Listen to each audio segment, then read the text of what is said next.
Hello, this is the Stale Gamer, and welcome back to Morrowind. Where we last left off, we were halfway between Seydonin and Balmora, and we will now continue on our way.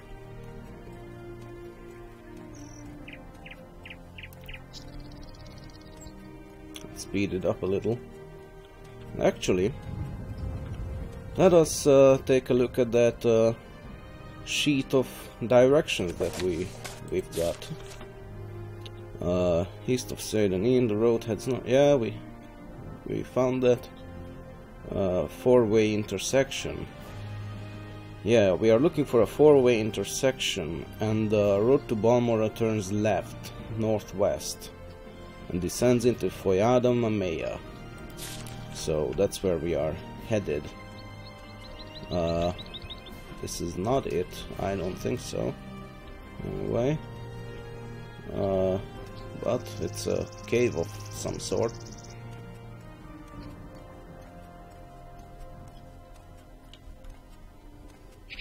It's Adanamuran.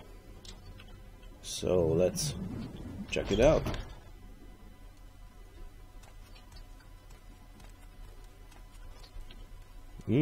Trapdoor.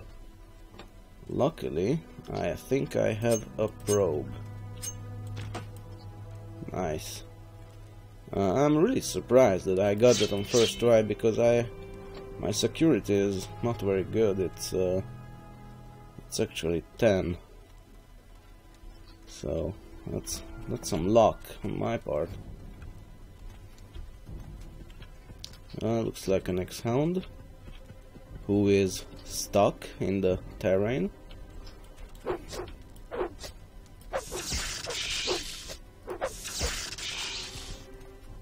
It was straightforward enough.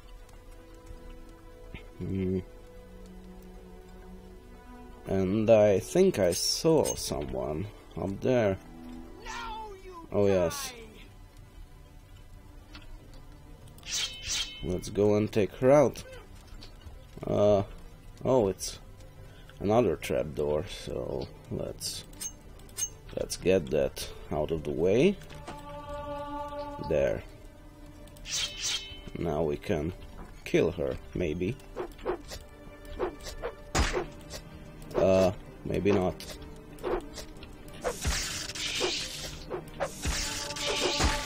Oh, she does a lot of damage. Okay, I barely survived that, but I managed to do so.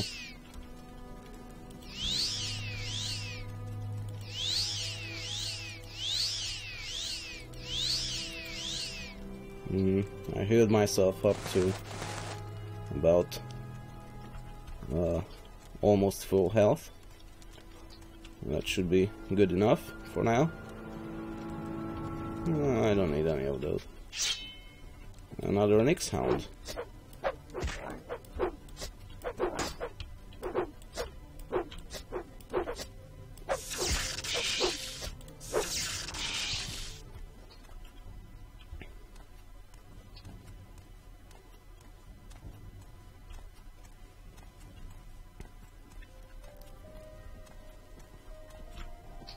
Oh, you scared me a bit. I did not expect to find him here.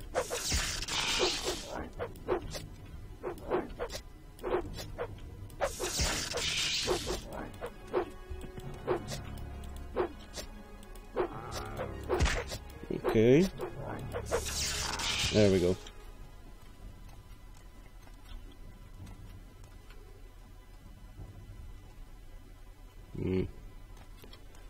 Nothing that interests me in this X-Hound den, surprisingly enough.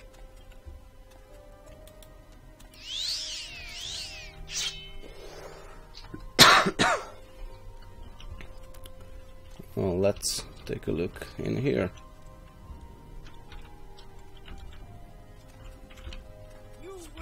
Oh, we have somebody. An outlaw of some sort, I'm guessing.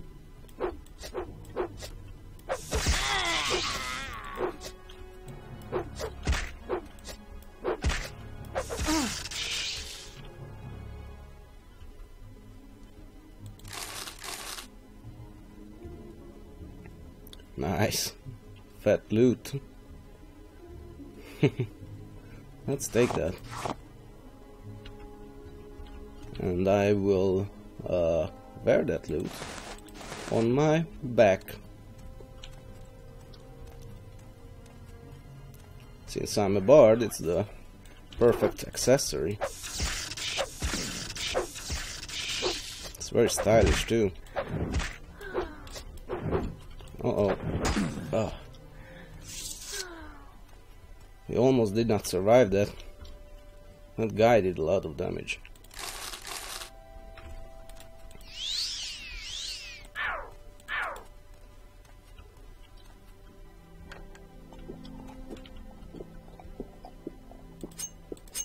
Let's try to get this open. But first, let's eat some scuttle to satisfy our hunger, which is good because now we know that scuttle is edible. So we'll be taking that in the future when we come across it. Now let's get this chest opened if we are able to. But yeah, trap was disarmed, and I have a journeyman's lockpick, which should be able to get this open. Yes. Bunch of books. Let's take those and maybe take a look into one or two if we can. The Annotated Annuad. Is this a children's book?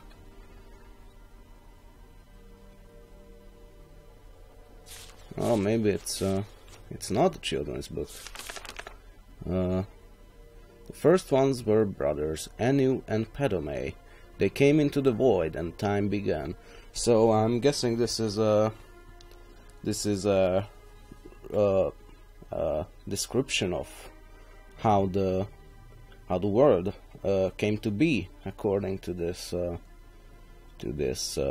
mythology, or maybe it's accurate. Who knows? As Anu and Padome wandered the void, the interplay of light and darkness created Nur. Both Anu and Padome were amazed and delighted with her appearance, but she loved Anu, and Padome retreated from them in bitterness. So Nur is, I believe, the name of the planet. Oh no, that's Nirn. So I don't know who Nur is. Nur became pregnant, but before she gave birth, Padome returned, professing his love for Nur.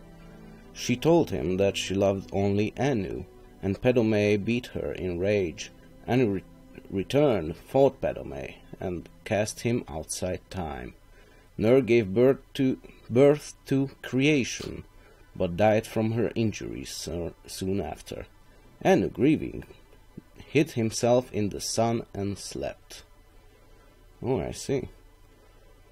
That's quite sad. Sad story there. Meanwhile, life sprang up on the 12 worlds of creation and flourished. After many ages, Padome was able to return to time. He saw creation and hated it. He swung his sword, shattering the 12 worlds in their alignment. Anu awoke and fought Padome again. The long and furious battle ended with Anu the victor. He cast aside the body of his brother, who he believed was dead, and attempted to save creation by forming the remnants of the 12 worlds into one. Nirn, the world of Tamriel. There we go, that's the planet that Tamriel is on. That we are standing on, anyway. As he was doing so, Padome struck him through the chest with one last blow. Anu grappled his brother and pulled them both outside of time forever. So whoever they were, they are no longer with us, I assume. The blood of Padome became the Daedra. The blood of Anu became the stars. the mingled blood of both became the Aedra, hence their capacity for good and evil, and their greater affinity for earthly affairs than the Daedra, who have no connection to creation. On the world of Nirn, all was chaos. The only survivors of the 12 worlds of creation were the Eclophae and the Hist. The Eclophae are the ancestors of Mer and Man. The Hist are the trees of Argonia. Nirn originally was all land, with interspersed seas, but no oceans. So, according to this book, the Hist are quite ancient. They are revered among Argonians, and I did not know that they had this of a legendary origin. A large fragment of Eclophae, of the Eclophae world landed on Nirn, relatively intact, and the Eclophae living there were the ancestors of the Mer. These Eclophae fortified their borders from the chaos outside, hid their pockets of calm and attempted to live on as before. Other Eclophae arrived on Nirn, scattered amid the confused jumble of the shattered worlds, wandering and finding each other over the years. Eventually, the wandering Eclophae found the hidden land of old Eclophae, and were amazed and joyful to find their kin living amid the splendor of ages past. The wandering Eclophae expected to be welcomed into the peaceful realm, but the old Eclophae looked on them as degenerates, fallen from their former glory. For whatever reason, war broke out and raged across the whole of Nirn. The old Eclophae retained their ancient power and knowledge, but the wanderers were more numerous, and toughened by their long struggle to survive on Nirn. This war reshaped the face of Nirn, sinking much of the land beneath new oceans, and leaving the lands as we know them: Tamriel, Akavir, Atmora, and Yokuda. The old Eclophae realm, although ruined, became Tamriel. The remnants of the wanderers were left divided on the 3 continents.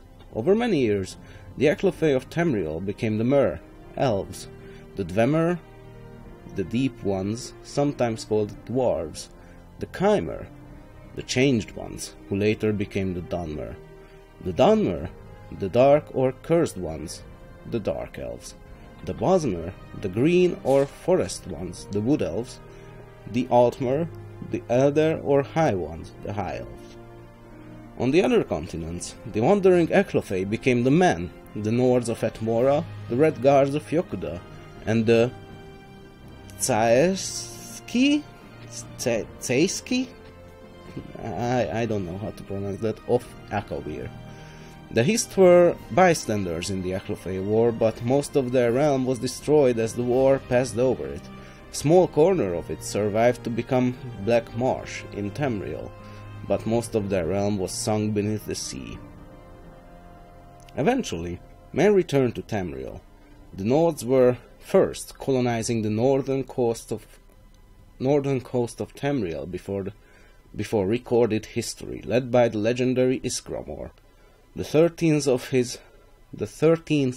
of his line, King Harold, was the first to appear in written history, and so the mythic era ended. Okay, so this is prehistoric things. I don't know if this is accurate according to lore, or according to test lore, or just legends, but you know, it's interesting nonetheless. And Anna is surely interested in the mythos of the old folk, all the inhabitants of Tamriel. And these are 36 lessons of Vivek, very popular series of books written by Vivek himself, I believe, or maybe about Vivek, I'm not quite sure. Maybe it's just about Vivek. Well, let's take a look at this one. This is Sermon 16. The Hortator wandered through the morning hold, wrestling with the lessons he had learned. They were slippery in his mind. He could not always keep the words straight, and knew that this was a danger. He wandered to find Vivek, his lord and master, the glory of the image of Veloth, and found him of all places in the temple of Phat, thinking. There clockwork shears were taking off Vivek's hair.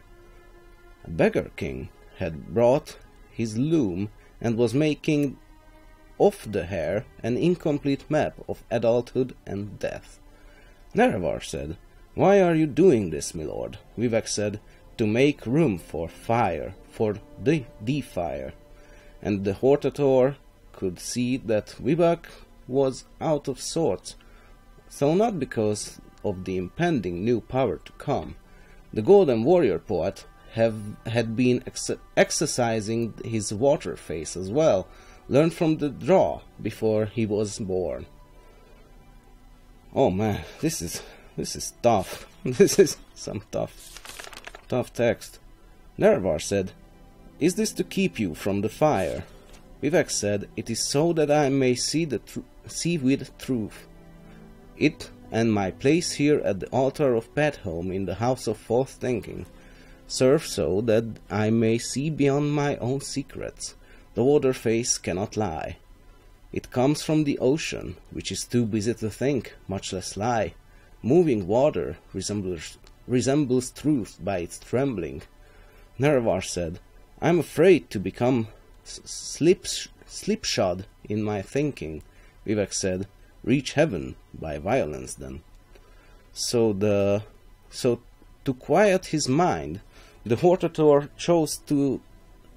chose from the fight racks an axe. He named it and moved on to the first moon. There, Nerevar was greeted by the Parliament of Craters, who knew him by the title and resented his presence.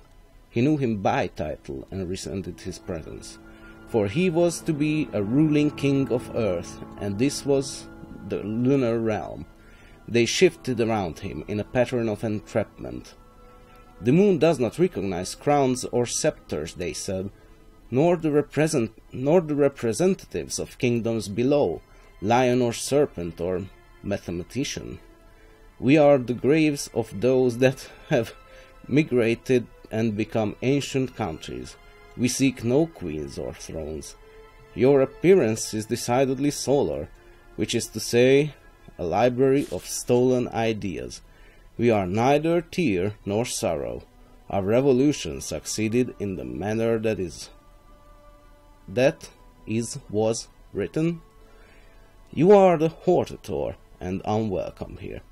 At this point, I'm pretty sure I didn't actually ever read any of these 36 books, but I'm pretty sure this one is just horseshit.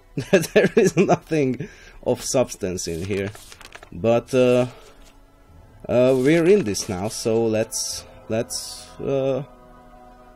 finish it. And so Nerevar carved at the grave ghosts until he was out of breath, and their parliament could make no new laws. He said, "I am not of the slaves that perish." Of the members of parliament, only a few survived the Hortator's attack. A surviving crater said, "Appropriation is nothing new. Everything happens of itself. This motive is by no means unassociated with hero myths. You have not acted with the creative impulse. You fall below the weight of destiny. We are graves, but not coffins. Know the difference. You have only dug more and supplied no ghosts to reside within. Central to your claim is the predominance of frail events. To be judged by the earth is to sit on a throne of wonder why. Damage us more, and you will find naught but absence of our dead." The ending of the words is Almsivi. Man, I don't think I have gotten any of that. I don't know if it contains anything but nonsense, but you know, I'm sure there is plenty of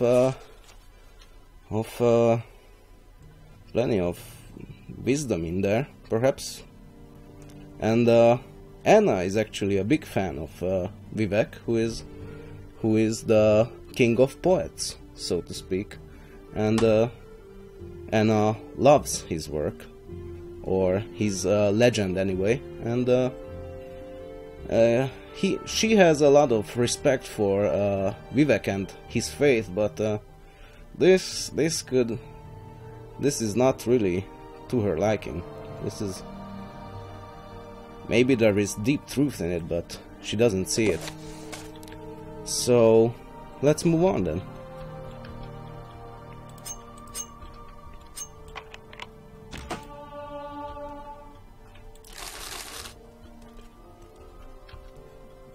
After reading all that, returning to this game is almost too simple, you know?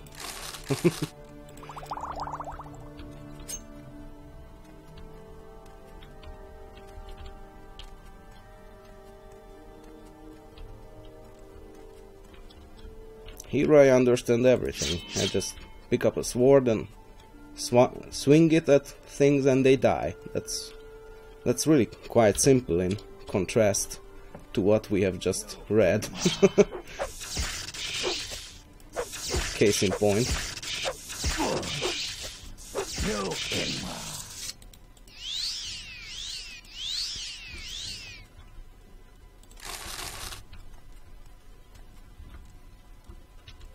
A barrel of eggs. Small Kwama eggs. Oh yeah, I'll take them. They are good food. Good sources of food. I'll take the salt rice too.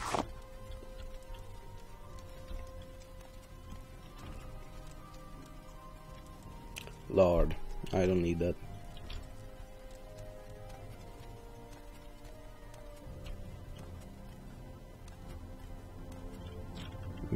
Anybody here? Maybe? No? Oh, I see. You're there. I have you. Now you die. Kinda stood on her head for a moment there. Hope that's okay. Now you die. Hope she doesn't mind it.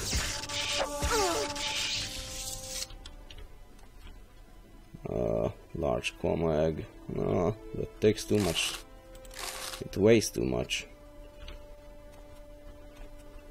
Lantern. I'll just leave it. I did not want to take that. Bread. Okay.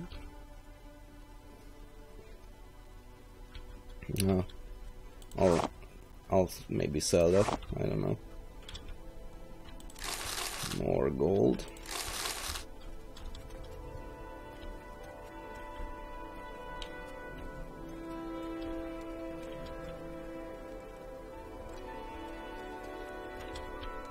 Okay, that's about it. Looks like this cave is finished then. And we got a really cool loot out of this this endeavor, so I'm glad we came in here. It looks good.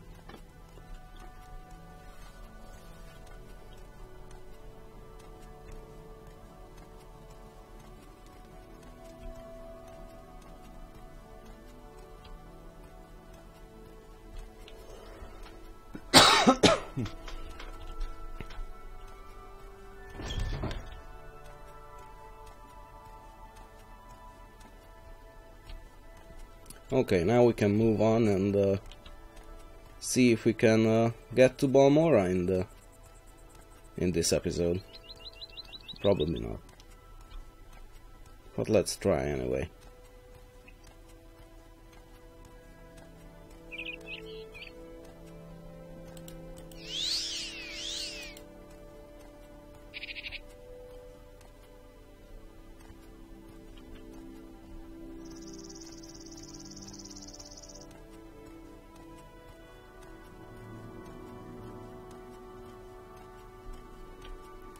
see a ruin up there.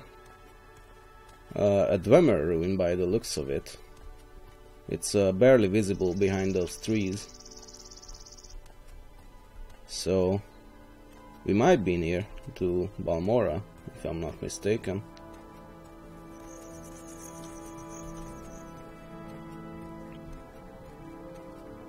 And here is the four-way intersection that we've been looking for. And Balmora is to the left from our original direction. So this way.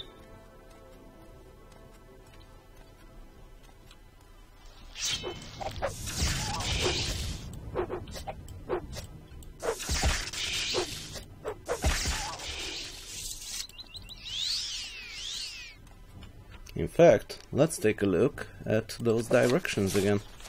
See if we can find out something new about our destination. Yes, descends into Phat, which is right in front of us, a deep volcanic ravine. The road follows the ravine northeast for a short distance, then turns left and climbs out of the ravine to the northwest. North of the ravine, past Fort Moonmoth on the right, and come to an intersection with a signpost. Head due west towards Balmora. That sounds easy enough. Two small bridges cross the Odai River. On the west side of the river, go north, passing the Seal Strider port and entering the walls of Balmora. Mind the signposts and be careful. In bad weather or darkness, it is easy to stray from the road. We've got good weather so far, so we have nothing to fear as of yet. Except, you know, every possible danger that could kill us on the way, but that's just normal in this world. So this is Phat. It goes that way, and we're going this way to Balmora.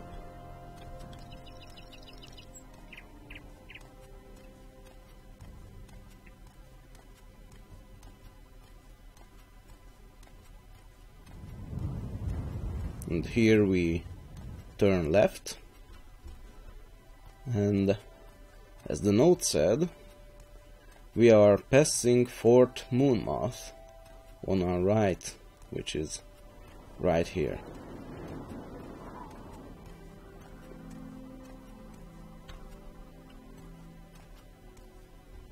It's an Imperial fort, Imperial Legion fort.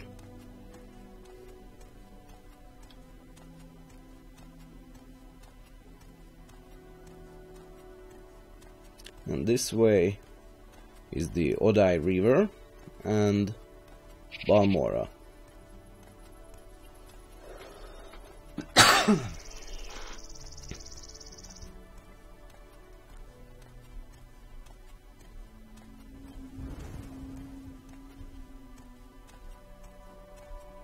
What are those?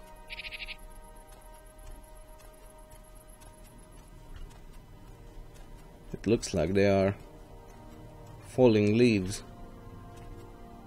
Really slowly falling leaves.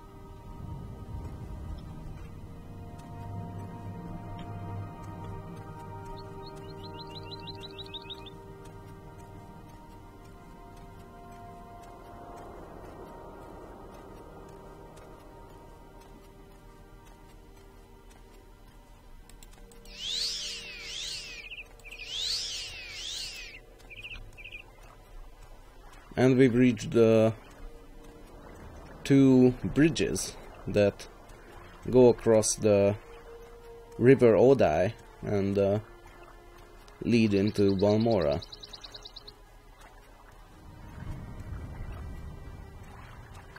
It's really foggy over here.